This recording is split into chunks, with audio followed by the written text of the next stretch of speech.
Hello mommies and daddies, welcome back to my channel mommy.com। और आज जिस topic के बारे में हम बात करने वाले हैं वो है बच्चों से जुड़े कुछ अंधविश्वास।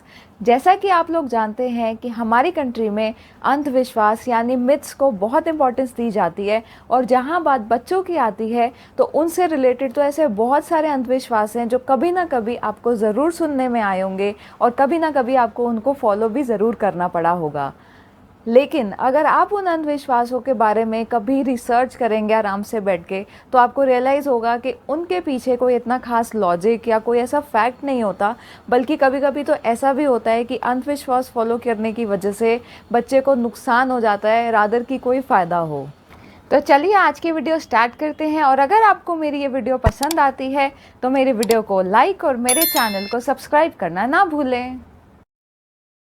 मॉमीज़, जो सबसे पहला अंधविश्वास है जो काफ़ी कॉमन है और बहुत बार सुनने में भी आता है वो है न्यूबॉर्न बेबी को शहद चटाना। जी हाँ, ऐसा कहा जाता है कि जो कोई एक छोटे बच्चे को सबसे पहले शहद चटाता है, हमारा बेबी उसी की पर्सनालिटी आगे जाकर गेन करता है। बट मॉमीज़, इस बात में कोई सच्चाई नहीं है, बिकॉज अगर ऐसा होने लगता तो जो कोई सेलिब्रिटीज़ हैं उनके हाथों से छुआ हुआ शहद बाज़ार में ज़रूर मिलने लगता। पेरेंट्स, आपको ये मिथ बिल्कुल फॉलो नहीं करना है, बिकॉज डॉक्टर्स भी ये सलाह देते हैं कि जो न्यूबॉर्न बेबी होता है उसके मुंह में हमें बाहर की चीज़ कोई भी नहीं डालनी चाहिए, बिकॉज उसका पेट काफ़ी सेंसिटिव होता है और पेट खराब होने के चांसेस बहुत बढ़ जाते हैं। मॉमीज, नेक्स्ट पॉइंट जो है वो है बच्चों की आईज में काजल लगाना। आप लोगों ने देखा होगा कि कुछ लोग अपने बच्चों की आईज में मोटा मोटा काजल लगाते हैं और उसके पीछे ये लॉजिक दिया जाता है कि बच्चों की आईज काजल लगाने से बड़ी हो जाती हैं। बट उसके पीछे सच तो ये है कि बच्चों की आईज कभी भी काजल लगाने से बड़ी नहीं होती हैं, बल्कि वो केमिकल से वीक ज़रूर हो सकती हैं। बिकॉज हमने भी एक बार अपने डॉक्टर से इस बारे में बात करी थी, तो उन्होंने स्ट्रिक्टली मना कर दिया था कि बच्चों की आईज़ में काजल हमको नहीं लगाना है, बिकॉज उसमें जो केमिकल होता है वो काफ़ी हार्मफुल रहता है बच्चों के लिए। एंड येस, बच्चों की जो आईज़ का साइज़ है वो अपने आप एज के साथ ग्रेजुअली इंक्रीज होता है, जबकि काजल लगाने से उसमें कुछ फ़र्क नहीं पड़ता। नेक्स्ट सुपरस्टिशन है जिसके बारे में हम बात करेंगे वो है बच्चों को शीशा ना दिखाना। यस, ये भी बहुत बारी सुनने में आया है कि बच्चे को शीशा नहीं दिखाना चाहिए, उससे बच्चे को लूज मोशन लग जाते हैं, बच्चा दांत जल्दी से निकाल देता है। बट गाइज, मेरी मानिए तो ऐसा सुपरस्टिशन बिल्कुल भी काम का नहीं है। इससे ऐसा कुछ नहीं होता बच्चे को शीशा दिखाने से, और ऐसे बहुत कम मौका होता होगा जब आपके बच्चे के आगे शीशा आता होगा। बट अगर आ भी जाता है या अगर बच्चा शीशा देख भी लेता है तो उसमें कोई हार्म नहीं होता। बच्चे को अगर लूज मोशन हुए हैं या कुछ प्रॉब्लम हुई है तो आप प्लीज़ उसके पीछे ये ध्यान रखिए कि उसको वो क्यों हुए हैं, रादर कि ये सोचना कि शीशा देख लिया था तो बच्चे को लूज मोशन हो गए हैं। तो इसलिए हमें इस अंधविश्वास को भी नहीं फॉलो करना है, नहीं मानना है कि शीशा नहीं दिखाना चाहिए। दिखाओ या ना दिखाओ, उससे कोई फर्क नहीं पड़ता है। मॉमीज, नेक्स्ट चीज़ जो हमें बहुत सुनने में आती है वो है कि हमें बच्चे को हमेशा नैपी पहनाना चाहिए और डायपर नहीं पहनाना चाहिए, और उसके पीछे ये रीज़न दिया जाता है कि डायपर्स पहनाने से बच्चों को रैशेज हो जाते हैं। बट अगर आप मेरी मानिए और डायपर पहनाना चाहते हैं तो आपको सही टेक्निक फॉलो करनी चाहिए, जैसे कि आपको बच्चे को जो डायपर है वो टाइम टू टाइम चेंज करना चाहिए। एवरी चेंज पे आप कोकोनट ऑयल का यूज़ करें और हाइजीन का प्रॉपर ध्यान रखें, तो बच्चे को रैशेज होने के चांसेस बहुत कम हो जाते हैं। और डायपर का अगर आपको पता ही होगा कि यूजेस और फ़ायदे बहुत ज़्यादा हैं, जैसे कि बच्चा अगर सो रहा होता है और उतने में वो सुसु करता है तो उससे उसको गीलापन नहीं लगता और उसकी नींद भी डिस्टर्ब नहीं होती। एंड पहले ये होता था जब बच्चे नैपीज ही पहना करते थे, तो जब उनका नैपी गीला हो जाता था और मदर को नहीं पता लगता था तो इतने में जो है बच्चे को बीमार होने के चांसेस बहुत बढ़ जाते थे। तो अब डायपर में ये सारी चीज़ों का काफ़ी आराम हो गया है, तो इसलिए आपको जैसा कंफर्टेबल लगे आप वैसा करिए। जब आपको डायपर पहनाना हो आप डायपर पहनाइए, और जब आपको नैपीज पहनाना हो नैपीज ही पहनाइए। पेरेंट्स, नेक्स्ट मिथ जो हमें सुनने में आता है वो है कि हमें सोते हुए बच्चे की फ़ोटो नहीं क्लिक करनी चाहिए। अब जो छोटा बच्चा होता है वो बहुत सारा टाइम अपना सोने में ही बिताता है। हमारा काफ़ी मन करता है कि हम अपने फ़ोन में उसके जो मोमेंट्स हैं वो कैप्चर करें, बट आधे से ज़्यादा टाइम वो सो रहा होता है। और हमें काफ़ी लोग ये एडवाइस करके जाते हैं कि छोटे बच्चे की जो है सोते हुए फ़ोटो नहीं क्लिक करनी चाहिए। बट अभी तक मुझे ऐसा कोई लॉजिक या ऐसा कोई साइंटिफिक रीज़न इसके पीछे सुनने में नहीं आया है जो इस चीज़ को सपोर्ट कर सके कि सोते हुए बच्चे की फ़ोटो क्लिक करने से क्या होता है। तो मॉमीज़ एंड डैडीज़, अगर आपको बच्चे की फ़ोटो क्लिक करनी है तो वो चाहे सो रहा हो या जगा हो, उसमें आप प्लीज़ अपनी ये चीज़ कंटिन्यू रखिए, बिकॉज इससे कोई फ़र्क नहीं पड़ता है। सो पेरेंट्स, नेक्स्ट चीज़ जो है वो है बच्चे को बर्प ज़रूर कराना। आप लोगों ने भी काफ़ी बार अपनी रातें ख़राब करी होंगी बच्चे को बर्प कराने के चक्कर में, बिकॉज कभी कभी ऐसा होता है कि जो न्यूबॉर्न बेबी होता है वो बहुत जल्दी से बर्प नहीं लेता है एंड हम उसको थपकी देते रहते हैं, उसकी बैक रब करते रहते हैं। बेचारा बच्चा काफ़ी परेशान हो जाता है इस चक्कर में, बट उसको बर्प नहीं आता है तो हम उसको परेशान करते रहते हैं जब तक उसको बर्प नहीं आ जाता। बट ये चीज़ हमको नहीं करनी है। हमको सिर्फ इस बात का ध्यान रखना है कि हमें बच्चे को दूध पिलाने के बाद 10 से 15 मिनट शोल्डर पे रखना है। अगर वो बर्प लेता है तो बहुत अच्छी बात है, और अगर वो बर्प नहीं ले पा रहा है तो उसको रब नहीं करना है, उसकी बैक को थपथपाना नहीं है।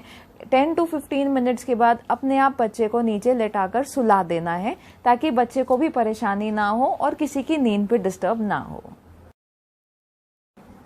सो पेरेंट्स, नेक्स्ट मिथ जो हमें सुनने में आता है वो है बच्चे की अम्बिलिकल कॉर्ड यानी नाड़ में तेल डालना। जो न्यूबॉर्न बेबी होता है उसके अम्बिलिकल कॉर्ड को निकलने में थोड़ा टाइम लगता है, और उस दौरान हमें काफ़ी लोग ये एडवाइस करते हैं कि हमें उसमें तेल डाल देना चाहिए, जिससे वो जो नाड़ है वो जल्दी निकल जाएगी और बच्चों को आराम आएगा, एटसेट्रा एटसेट्रा। बट हमको ऐसा बिल्कुल भी नहीं करना है, बिकॉज हमें डॉक्टर्स ने भी यही बोला है कि बच्चों की जो अम्बिलिकल कॉर्ड होती है उससे हमें बिल्कुल छेड़छाड़ नहीं करनी चाहिए। जैसे ही वो सूख जाएगी वो 10 से 15 दिन के अंदर अंदर अपने आप निकल जाएगी।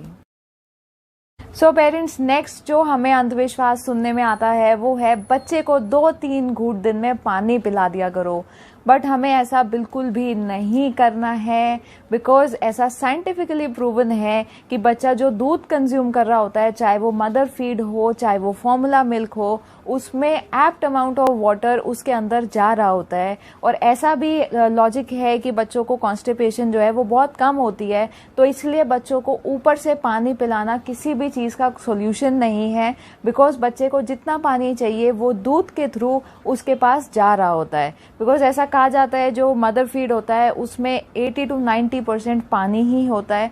एंड दूसरा, अगर आप देखेंगे कि अगर आप बच्चे को फॉर्मूला मिल्क दे रहे हैं तो फॉर्मूला मिल्क में भी वो वाटर बेस्ड ही आप उसको बनाते हैं, तो इसलिए बच्चे को पानी बिल्कुल भी नहीं पिलाना है एटलीस्ट टिल 6 months। सो मॉमीज, नेक्स्ट अंधविश्वास जो हमारे को सुनने में आता है वो है कि हमें 40 डेज तक अपने बच्चों को सिर्फ पुराने कपड़े पहनाने चाहिए, और उसके पीछे ये रीज़न दिया जाता है कि जो पुराने कपड़े होते हैं वो बच्चों की सॉफ्ट स्किन के लिए काफ़ी अच्छे रहते हैं, उससे बच्चों को चुभते नहीं हैं। बट अगर आप नए कपड़े पहनाना चाहते हैं तो उसके लिए आप अपने जो बच्चों के नए कपड़े हैं उनको वॉश कर लीजिए 2-3 बारी, उससे वो सॉफ्ट भी हो जाएंगे और उनके जर्म्स भी मर जाएंगे। सो मॉमीज एंड डैडीज, इस पुराने कपड़ों वाले ट्रैप में बिल्कुल मत फंसिए, और अगर आपको अपने बच्चों को नए कपड़े पहनाने हैं, सुंदर कपड़े बनाने हैं, तो please go ahead. So mommies, next point जो हमें काफ़ी सुनने में आता है वो एक अंधविश्वास ये है कि बच्चों को अगर हम रोते हुए गोदी उठा लेंगे फटाफट से, या उसको ज़्यादा देर तक गोदी में रखेंगे तो बच्चे को गोदी की आदत पड़ जाएगी और वो बिल्कुल नीचे नहीं लेटेगा। बट ऐसा कुछ भी नहीं होता है। हमें इन सब चीज़ों से ध्यान हटाकर ये सोचना चाहिए कि हमारा बच्चा क्यों रो रहा है या उसको गोदी की ज़रूरत क्यों पड़ रही है। उसको कोई ना कोई रिक्वायरमेंट होगी तभी वो गोदी में आने की ज़िद कर रहा है। बिकॉज एक टाइम आता है 6 महीने या 7 महीने के बाद बच्चा अपने आप गोदी से उतरता है ताकि वो क्रॉल कर सके और बैठ सके। बट जब तक वो ये सब नहीं करता और वो गोदी में आना चाहता है तो हमें उसकी इस रिक्वायरमेंट को बिल्कुल अवॉइड नहीं करना चाहिए। बिकॉज एज पेरेंट्स हमारी ये रिस्पॉन्सिबिलिटी है कि अगर हमारा बच्चा अनकंफर्टेबल फील कर रहा है और हमारी गोदी से या हमारे टच से उसको आराम मिलता है तो हमें वो आराम उसको ज़रूर देना चाहिए। So mommies and daddies, next point जो है, जो अंधविश्वास हमें सुनने में आया वो है बच्चों को पाउडर लगाकर उनको गोरा करने का। सबसे पहले तो बात यह है कि हमें बच्चे को गोरा करने की ज़रूरत ही क्यों पड़ती है, बिकॉज बच्चे का जो एग्जैक्ट रंग है या उसका जो नेचुरल बॉडी कलर है उसको हमें एक्सेप्ट करना चाहिए। बिकॉज बच्चों का ऐसा कुछ भी नहीं होता कि गोरा या काला, ऐसा कुछ भी नहीं होना चाहिए। बट अगर लोग ये सोचते हैं कि पाउडर लगाने से बच्चा गोरा हो जाएगा तो ये भी बिल्कुल ही गलत कॉन्सेप्ट है, बिकॉज उससे ऐसा कुछ नहीं होता। लोग भर भर के पाउडर लगाते हैं बच्चे के मुंह के ऊपर, उससे बच्चे को एलर्जी होने के चांसेस रहते हैं, बच्चे की स्किन ड्राई होने के चांसेस रहते हैं, बल्कि उससे कोई गोरापन तो नहीं आता है, बच्चा परेशान बहुत ज़्यादा हो जाता है। तो इसलिए हमें बच्चों का जो नेचुरल स्किन कलर है उसको एक्सेप्ट करना चाहिए और उसको एटलीस्ट गोरा करने के लिए तो उसके मुंह पर हमें कुछ भी नहीं लगाना चाहिए। सो मॉमीज, नेक्स्ट मिथ जो हमें काफ़ी सुनने में आता है, जो काफ़ी बार बोला भी जाता है, वो है कि बच्चे के नाक और कान में 1-8 ड्रॉप सरसों का तेल डाल देना चाहिए। बट आप खुद देखिए, जब कभी भी हम सर में सरसों का तेल लगाते हैं या कभी बॉडी पर लगाते हैं तो वो कितना ज़्यादा स्टिकी हो जाता है कि उसके बाद हमें नहाने की और हेड वॉश करने की ज़रूरत पड़ती है। तो आप खुद सोचिए कि कोई इतनी स्टिकी चीज़ एक छोटे बच्चे के कान में और नाक में डाली जाएगी तो उससे वो उसकी जो नलियाँ हैं वो ना खुलती नहीं है, जबकि और ब्लॉक हो जाती हैं। एंड जस्ट इन केस आपको अगर लगे कि आपके बच्चे के जो नोज़ है वो ब्लॉक हो रहा है या उसकी कान में कोई प्रॉब्लम हो रही है तो आप इन सब से रिलेटेड अपने डॉक्टर से कंसल्ट करिए, ना कि उसके अंदर सरसों का तेल डालिए। सो पेरेंट्स, नेक्स्ट चीज़ जो सुनने में आती है वो है कि बच्चे जब दांत निकालता है तो उससे उसको फीवर आ जाता है। ऐसा हर केस में नहीं होता है, कुछ केसेस में कुछ बच्चों को पेन होती है तो उनको बुखार हो जाता है, बट हर केस में ऐसा होना ज़रूरी नहीं है कि बच्चा अगर दांत निकाल रहा है तो उसको बुखार होगा ही होगा। और अगर कभी भी बच्चे को फीवर आता है तो आप इस सिम्टम को बिल्कुल अवॉइड मत करिए ये सोचकर कि बच्चा क्योंकि दांत निकाल रहा है इसलिए उसको बुखार आया है। उसके पीछे का कारण ज़रूर जानने की कोशिश करिए। कभी कभी बिना टीथिंग के भी बच्चों को बुखार होता है और उसके पीछे हमें पता होना चाहिए उसकी क्या वजह है, ताकि हम बच्चे को करेक्ट ट्रीटमेंट दे सकें। तो पेरेंट्स, इस अंधविश्वास में बिल्कुल मत पड़िए कि बच्चों को टीथिंग के टाइम पे हमेशा फीवर ही होता है। नेक्स्ट पॉइंट जो है वो है कि बच्चों को वॉकर लाके देना ताकि वो जल्दी चल सके। ऐसा बिल्कुल भी नहीं होता है पेरेंट्स कि अगर बच्चा नहीं चल रहा है अपने टाइम पे या वो नहीं चल पा रहा है तो उसको आप वॉकर ला के दें ताकि वो उसकी हेल्प से चल सके। हाँ, एक आध बार बच्चा 1-2 कदम लेना शुरू कर दे, उसके बाद आप उसको वॉकर ला के दे सकते हैं ताकि वो उसकी हेल्प से थोड़ा लंबे डिस्टेंस कवर करना शुरू करे। बट ऐसा बिल्कुल भी नहीं होता कि जो बच्चा अभी तक बिल्कुल ही नहीं चला है आप उसको वॉकर में डाल के चला सकते हैं। हर बच्चे की अपनी पेस होती है, अपनी स्पीड होती है जिस पे वो अपनी लाइफ की एक्टिविटीज करना शुरू करते हैं। तो बच्चों पे वॉकर लेकर आके ये प्रेशर बिल्कुल भी मत डालिए कि वो जल्दी से जल्दी चलना शुरू कर दें। सो पेरेंट्स, नेक्स्ट जो अंधविश्वास है वो है बच्चों की पॉटी को लेकर।